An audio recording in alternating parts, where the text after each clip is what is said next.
Q&A 시간을 가져보도록 하겠습니다. 여기 강동원 선생님, 임상혁 선생님, 정용석 선생님, 최재혁 선생님, 최철웅 선생님 질문 자유롭게 좀 플로어에서도 질문 있으면 부탁드릴게요. 예, 김민철 선생님께 질문드리겠습니다. 좋은 강의, 좋은 요약 감사드리고요. 케이스 소개해 주실 때 사페너스 베인그라프트 PCI 하실 때 필터 혹시 넣으셨나요, 선생님? 필터. 아까 말씀드렸는데 저는 필터가 경험이 없습니다. 근데 가이드라인 소개차 이렇게 말씀드린 겁니다. 보통 우리가 이제 캐비지한 환자들 케이스가 너무 많지가 않아서 사실은 경험이 저도 많지는 않지만 사페너스 베인그라프트 PCI 할 때는 될 수 있으면 필터를 꼭 넣어놓고 시술을 하는 걸 원칙으로 삼거든요. 그거 하나 말씀드리고 싶고, 또 질문드리고 싶은 내용은 혹시 사페너스 베인그라프트나 리마 그라프트에서 혹시 DB 관련된 데이터가 혹시 뭐 공부하시면서 찾아보시면서 있었는지 있으면 좀 소개를 좀 부탁드리겠습니다. 예, 저도 조금 관심 있어 찾아봤는데 제가 찾아봤을 때는 저기 그래프트 인터벤션에서 TCB 관련한 데이터는 여기까지 보지 못했던 것 같고요. 아까 이제 말씀드린 대로 아직까지도 이제 이게 스텐트냐, 발론 엔지오플래스티냐, 또 이제 DS냐, PMS냐에 관한 것도 아직 이제 결론이 나지는 않은 상태여서 제가 이제 못 찾은 데이터가 있을 수는 있는데 제가 알고 있는 한은 아직까지 거기에 대한 연구는 없는 것으로 알고 있습니다.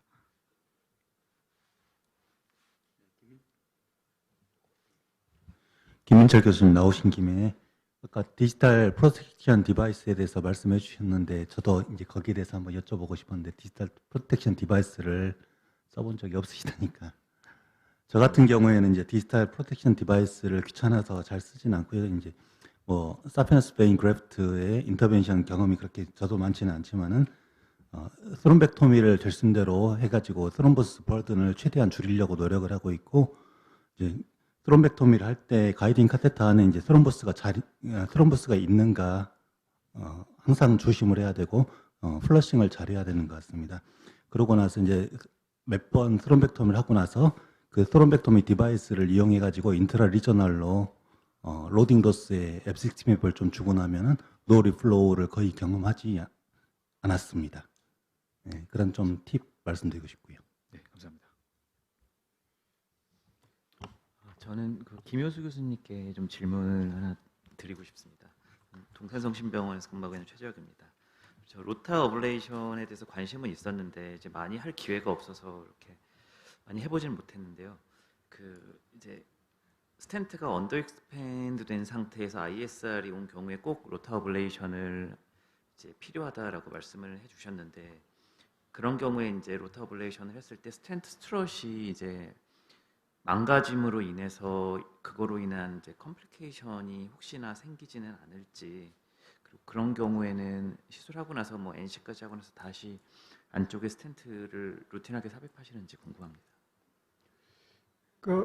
DS 언더 익스펜션이 이 calcified lesion에서 일어나는데 이니셜 PCI에서 그거를 acknowledge하고 full expansion 시킨 노력을 보통 할 겁니다. 그런 노력을 했음에도 불구하고 언더 익스펜션 돼 있으면은 아마 리스테너스 왔을 때 세컨드 프로시저 할 때 fully expansion 안 된다라고 생각이 예상이 되죠. 그런 경우는 아까 보여드린 것처럼 계속 애써가지고 저 정도면 됐어 이렇게 자위하지 마시고 그냥 갈아야 된다라는 건데 갈면은 underexpanded segment 그 일부 세그멘트에 스트라트가 다 갈려서 없어져 버립니다. 그래서 너덜너덜해지죠. 그래서 항상 어나드 DS로 마무리를 해주고 있습니다.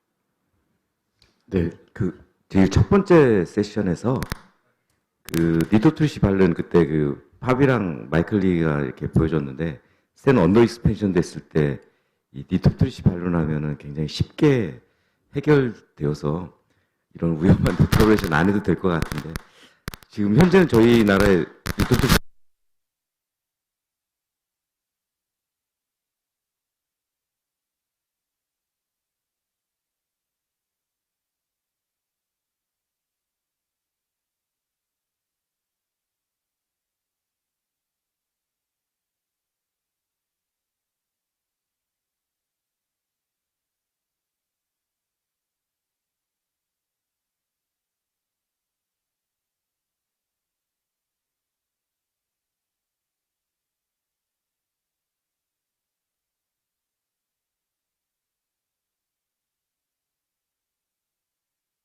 혹시 그런 프로시저럴 테크닉하고 사실 DB를 잘 에피카드에다 안 쓰는 이유가 하고 나서 이거 나중에 다시 스트롱부시스 와서 다시 막히지 않을까 이런 걱정 때문에 사실 안 쓰잖아요. 그래서 하고 그런 엔티 스롬보틱스나 뭐 이렇게 입원 기간 이런 것들을 어떻게 조율하시는지 이런 거에 대해서.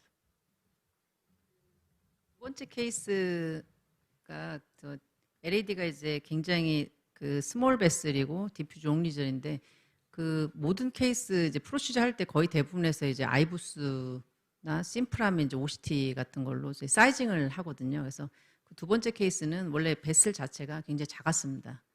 첫 번째 케이스도 CTO 뒤쪽이 굉장히 작았기 때문에 그 벌룬 투 베슬 레이쇼를 1대1로 거의 맞추거든요. 디퓨즈한 경우에는 약간 0.8 정도로 맞춰가지고 벌룬 사이징을 하기 때문에 그 케이스는 원래 혈관이 작았고 그래서 거기에 맞춰서 2.5로 하고 DCB도 그 파디스탈은 2.25를 했고요.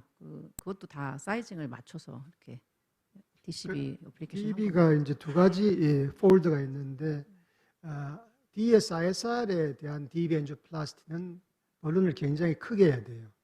그래서 스텐트보다 조금 더 크게 해야지 레지듀얼 다이미터를 최대한 넓혀놔야지 리스테노시스가 예방이 되기 때문에 중요한데 신선생님 하시는 것처럼 드누보 스몰 베슬에서는 언더 익스펜션이 세이프하고 에피케이셔스한 것 같습니다.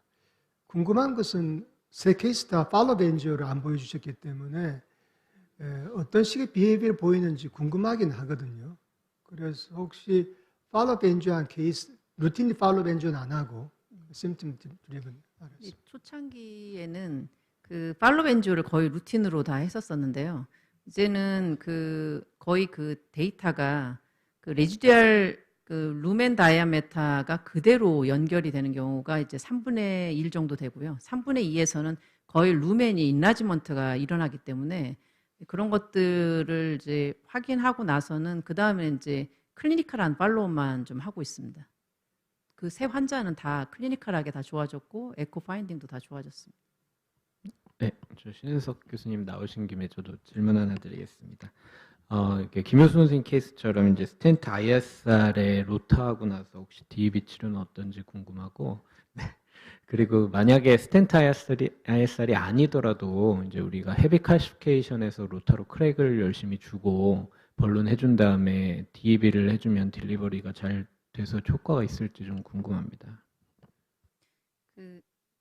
ISR 이전에서는 이제 립스4 트라이얼에서 보면 사실 DCB보다는 DS가 더 그 엔지오그래픽 아웃컴, 클리니컬 아웃컴이 좋은 것으로 나왔었거든요. 그거는 이제 두 그룹이 사실 안티플라틀리트 트리트먼트가 확연히 달랐기 때문에 DCB 그룹은 한 달을 레코멘드 됐고 한쪽은 6개월, 12개월이었기 때문에 당연히 이제 DS가 좋았을 거라고 이렇게 생각을 하는데 사실 ISR 이전에서의 치료는 프리비어스 텐의 언더 익스펜전이 모스트 커먼한 코즈이기 때문에 그 프리비어스 텐을 풀리 익스펜전 시키느냐 아니냐로 결국은 퓨처 아웃컴이 결정이 되는 문제거든요. 그래서 김효수 교수님 말씀하신 대로 로타를 같은 걸로 적극적으로 또 나중에 리소트립시가 오면은 적극적으로 해서 프리비어스 텐을 충분히 열면은 저는 사실 거기에 어나더 스텐을 넣거나 디시빌 하거나 성적은 같을 거라고 보고 있습니다. 리스포 이후에도 RCT가 몇 개가 있는데 다 두 개가 컴패러블하게 좋은 것으로 돼 있거든요.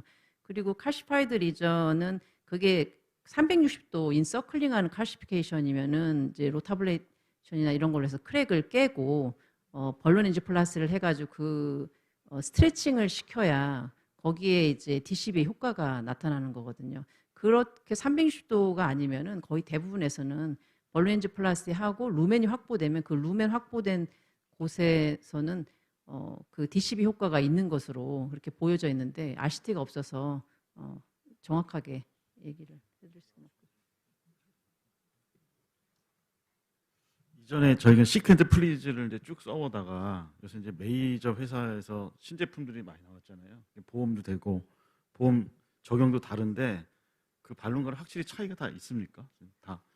이제 DCB의 클래스 이펙트에 대해서 굉장히 많이 궁금해하는데 그 사실 20년 전에 처음에 그 시퀀트 플리즈 이 브루노 쉘러하고 그 스승님 지금은 이제 90 넘으셨죠.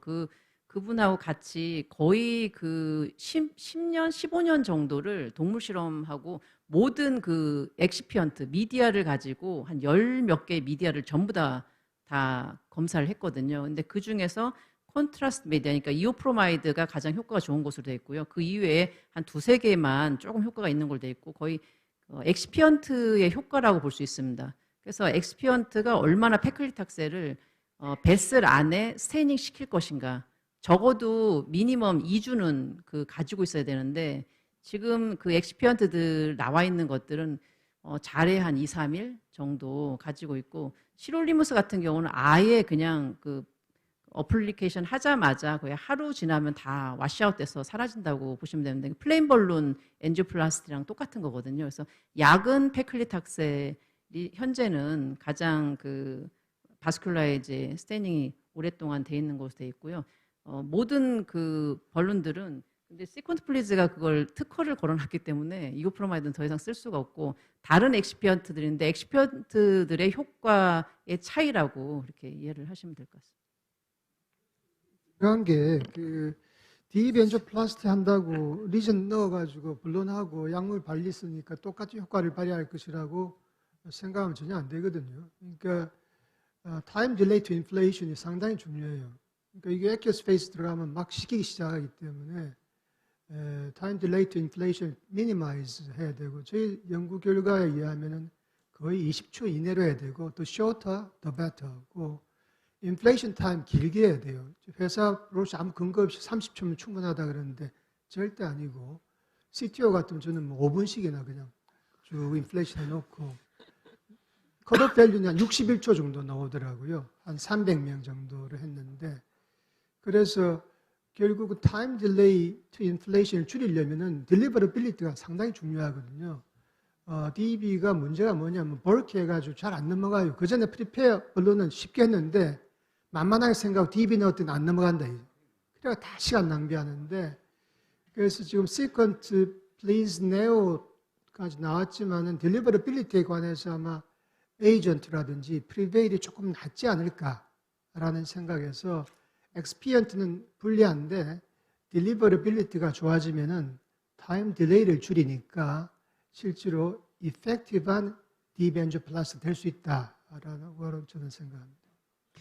그래서 옵티말한 그 옛날에 BBS가 퇴출이 됐던 게 결국 처음에 괜찮았는데 이제 아무 때나 누구나 다 쓰라고 이제 던져놓으니까 이제 언더 트리트먼트 된 상태에서 그냥 BBS를 넣고 그게 이제 서든 데스 몇 케이스 있어버리니까 퇴출돼 버렸거든요. 그런 것처럼 DCB도 상당히 지금은 이제 에피커시가 증명이 돼 있지만 이게 이제 너무 와이드하게 펴지면서 대략 그냥 스탠다디제이션 된 메소드도 없이 이제 그렇게 가버리면 상당히 좀 리스키하다는 이런 생각이 들고요. 또 하나 그 말씀드리면 최근 뭐 소규모 데이터이긴 하지만 파크리탁셀과 실로리무스 DCB에 대한 비교해서 보니까 그 실로리무스는 그냥 루멘 게인 얻었던 게 이제 레이트 로스는 크게 없이 이제 그대로 유지가 됐었고 반면 파크리탁셀은 한 3분의 2에서 포지티브 리모델링이 있었습니다. 그래서 약간의 차이도 조금 있을 수도 있겠다는 생각이 듭니다. 물론 뭐 소규모 데이터였긴 합니다. 제가 짧게 이제 첫 번째 말씀에 이제 그 코멘트를 조금만 드리면 그 사실 벌룬 엔지오플라스티는 김효수 교수님 말씀하신 대로 80년대는 1.3배를 썼거든요. 벌룬 투 베슬 레이쇼를. 그래서 오버 스트레칭하고 플렉을 이아트로젠에 깨지 않으면 그게 이제 심플 벌룬 엔지오플라스티 이 효과가 다 나타나지 않는 걸로 돼 있고 리스노스가 굉장히 많은 걸로 돼 있는데 특징이 이제 뭐냐면은 그 DCB 어플리케이션 하고 나서는 이게 벌룬 엔지오플라스티 메커니즘이기 때문에 벌룬 엔지오플라스티 하고 나자마자 에큐트베스 클로저는 거의 즉시 발생됩니다. 즉시 발생되기 때문에 우리는 지금 좋은 스텐을 사용을 할 수가 있고요. 만약 그렇지 않고 이제 그 나중에 리스테노스가 올 때는 클리니컬 스테이투스가 스테이블 엔자이나로 나타나거든요. 그 아시는 것처럼 DS가 생기고 스텐 스로모시스가 퍼스트는 0.6%, 세컨 제너레이션 0.3% 애뉴얼리 생기는데 그거의 반이 액트 코로너리 신드롬으로 나타나거든요. 그렇지만은 지금 현재 그 DCB 레지스트리 한 2, 3천 명 그 데이터를 보면 트리티드 리전에 있어서 그 스텐스로모시스는 0%입니다. 하나도 발생되지 않거든요. 이후에 생기는 것들은. 그래서 굉장히 스테이블한 그 클리니컬한 상태로 나타난다. 스테이블 엔자로 나타나기 때문에 똑같은 레이트의 리피드 리바스크레이션도 아주 우리가 스테이블하게 다시 할 수 있다는 그런 장점이 있습니다. 네, 신은석 교수님 저 나오신 김에 짧은 질문 하나만 드리겠습니다. 그 고대구로병원의 강동호입니다. 그 아까 인플레이션 타임에 대한 내용들이 잠깐 나왔었는데요. 일반적으로 드노보 때 60에서 70초 정도 현재 익스퍼트 컨센서스로 레커멘드를 하는데 아까 보여주셨던 케이스처럼 EF가 낮은 환자들 같은 경우는 실제로 심전도 변화나 아니면 블러드 프레셔 저하도 30초 넘어가면 확연하게 나타나는 경우들이 있습니다. 그래서 대개는 좀 나눠서 인플레이션을 하기는 하는데 그런 좀 칩 페이션트들에서 DCB 드노보 리전할 때 인플레이션 타임 조금 더 길게 가져갈 수 있는 팁이나 트릭이 있으면 알려주시면 감사드리겠습니다. 그 프리컨디셔닝을 이제 그 프리벌룬 할 때 여러 차례 반복적으로 하면서 하면 환자가 좀 잘 견디는 편이고요. 말씀하신 대로 이젝션 프레셔 떨어지거나 아니면 레프트 메인이나 프록시마 LAD 인플레이션 하게 되면 갑작스럽게 확 그럼에도 불구하고 떨어지는 사람들이 간혹 있는데 그럴 때는 나눠서 하는 방법을 선택을 하시면 될 것 같습니다. 에비던스는 없습니다. 예, 시간이 5분 초과되는데 그래도 남청국 교수님 질문이 하나도 안 들어와서 제가 마지막으로 질문 드리고 한번 이건 그냥 그 학문적인 건 아니고요. 그 두 가지인데 하나는 실제 그냥 엔지오 딱 하고 나서 야 이게 사이드 브랜치가 10% 마요카달 테리토리를 서프라이 하고 있네 이거를 직관적으로 이렇게 어떻게 보시는지랑 그다음에 이렇게 완 스텐트 크로스오버 했는데 사이드 브랜치가 막 95%막 이렇게 막 딱 좁아졌는데 TV3잖아요. 그러면 보통 건드리지 않고 나오는데 대부분은 괜찮은 것 같은데 혹시 그 더 리전이 더 프로그레션에서 막 CTO로 될 것 같은데 사이드 브랜치 잘 안 되는 그런 이유가 있을까요? 아니면 실제 어떤 데이터가 있는지. 예. 10% 넘는다는 거는 이제 뭐 다이고널 브랜치 기준으로 따지면 다이고널 브랜치가 한 개여야 되죠. 그러니까 두 개 이상 되면 이제 아주 하나는 작고 아주 프록시말에 있는 이제 위에 프록시말에 있는 다이고널 브랜치가 도미넌트한 경우라면 이제 가능성이 있고 세 개다 이러면 이제 각각은 다 10% 넘을 가능성 거의 없다고 보시면 됩니다. 그 조건의 하나에다가 그 다음 생각해 보실 건 서크가 라테랄 월을 커버하는 부분이 작다면 그런 경우에 다이고널은 거의 이제 굉장히 클 가능성이 높다고 예를 들자면 그렇게 이해를 하실 수 있고요. 근데 정말 케이스 바이 케이스일 것 같습니다. 그래서 도미넌시 잘 보시고요. 브랜치의 개수 잘 보시면 될 것 같고요. 두 번째 질문은 이제 그 핀치드 된 모양 사이드 브랜치 오스티움인데 왜 괜찮냐? 그 플렉이 자라나는 데는 이제 월 시어 스트레스가 아주 낮아야 되죠. 로우 월 시어 스트레스에서 플렉이 자라고 하이 월 시어 스트레스 아주 높으면 이제 스롬보시스가 생길 수 있습니다. 그래서 그 핀치드 된 사이드 브랜치 오스티움으로는 이제 월 시어 스트레스 굉장히 높게 그냥 지나갑니다. 그래서 리서너스 그게 막힐 가능성은 굉장히 낮고요. 다만 이제 너무 이를테면 서크 테리토리는 큰 데는 이제 그런 데서 스롬보시스가 생길 리스크가 있다는 부분을 생각하셔야 될 거고요. 그래서 이제 그런 정도가 아니란 걸 우리가 눈으로 보는 게 판단이 어렵다면은 이제 FFR을 재보면 FFR이 높다는 자체는 이제 그만큼의 하이 월 시어 스트레스가 지나가지 스롬보시스가 생길 만큼의 하이 월 시어 스트레스는 안 생기니까 지금 현재의 세컨 제너레이션 DS의 이피커시 정도면은 열어놓지 않아도 괜찮지 않을까라는 게 이제 저희의 썰인데 유럽 쪽에서 너무 믿질 않아서 일본과 유럽에서 너무 믿질 않아서 지금 이제 크로스 코비스라고 랜덤 스타디 넌 레프트 메인 바이피케이션에서 연느냐 마느냐를 시작하고 있습니다. 네, 두 번째 질문이 저도 좀 재밌게 요즘 보고 있는 부분인데요. 그 메인 브랜치에 사이드 브랜치가 붙어 있는 그 각도가 아무래도 좀 연관이 있는 것 같습니다. 그래서 뭐 예를 들어 90도로 붙으면 서큘러하지만 에리어 자체는 적고 이렇게 각도가 좀 작게 붙어 있으면 오발 쉐입이지만 에리어가 훨씬 넓은 걸 볼 수가 있고 그래서 이제 D1 사이드 브랜치는 특히 이제 저희가 크로스오버에도 거의 다 안 막히는 경우가 이제 어큐트 앵글 작은 각도를 가지고 있어서 오발 쉐입으로 있지만 에리어 자체는 훨씬 넓어서 플로우가 잘 안 막히는 것 같습니다. 제가 짧게 그냥 그 경험만 좀 예를 끝낼게요. 저는 이제 그 베인그라프트, 서피션 베인그라프트, 엔지오플라스티를 뭐 제가 있는 병원에서 많이 했었기 때문에 경험이 아마 김민정 선생님 별로 없다고 그러는데 사실 그 베인그라프트 할 때 중요한 거는 그 그라프트 에이지가 굉장히 중요하거든요. 한 보통 7, 8년 이상이 지나버리면 한번 디제너레이트 될 정도 프라이브라고 스트롬부터 버딩이 많기 때문에 일단 뭐 떨어져 나가면은 굉장히 카타스트로픽 할 수가 많거든요. 그래서 반드시 옛날부터 이제 그런 걸 위해서 택이라든지 그 GS라든지 여러 가지 썼는데 불구하고 별로 성적이 안 좋아져서 많이 이제 조금은 많이 사용하지 않지만은 그래도 이제 그런 베스트리는 반드시 디지털 프로세스 디바이스를 갖다가 쓰는데 아까 같이 이제 볼로니드 타입은 거의 안 쓰고요. 그냥 필터가 있으니까 필터 반드시 넣고 해야 됩니다.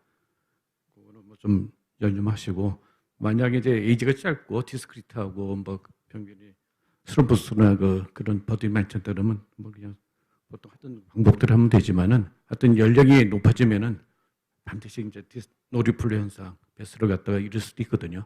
반드시 이제 보호를 하는 게 아마 좋다고 생각이 됩니다. 네, 전지수 선생님.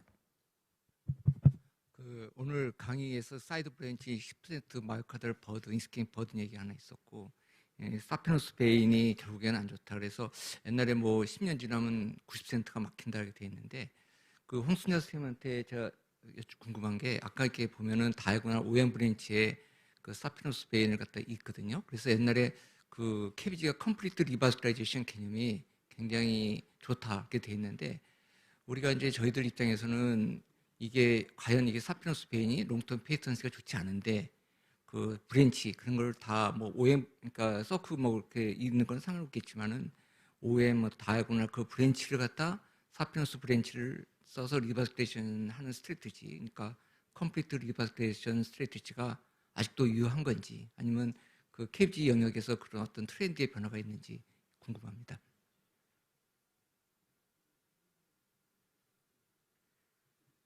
예, 굉장히 이게 중요한 질문을 해주셨는데, 아까 많은 선생님들이 이제 예시를 보여주는 그런 논문들은 굉장히 옛날 데이터예요.